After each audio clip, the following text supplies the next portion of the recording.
गाई के गोबर आंगना लिपायो। गाई के गोबर आंगना लिपा गजमोती चौका पुरायो। भले हो यावसुरा चौक चढ़े बैठसुआ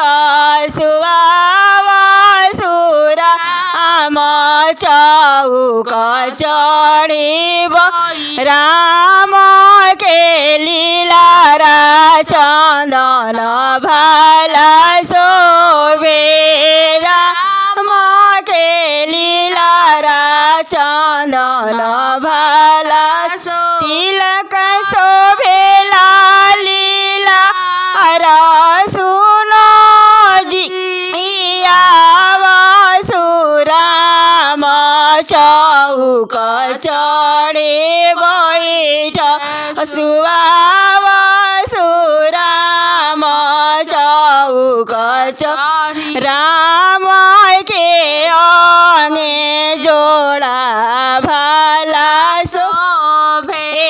राम के गंगे जोड़ा भाला तिलक शोभे लीला सुनो जी आजू अवधपुर में तिलक चढ़ तू है। आजू अवधपुर में तिलक चढ़ तू राम के गला चैन भाला शोभे।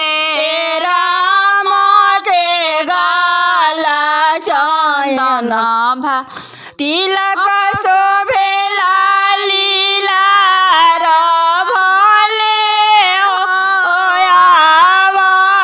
यावसुराम चौक चढ़े बैठ सुराम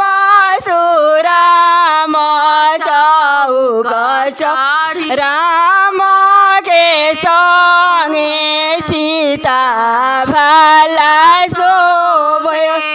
राम के संगे सीता भाले तिलक शोभे लीला भले हो यावसुरा आम चौक चढ़े बैठ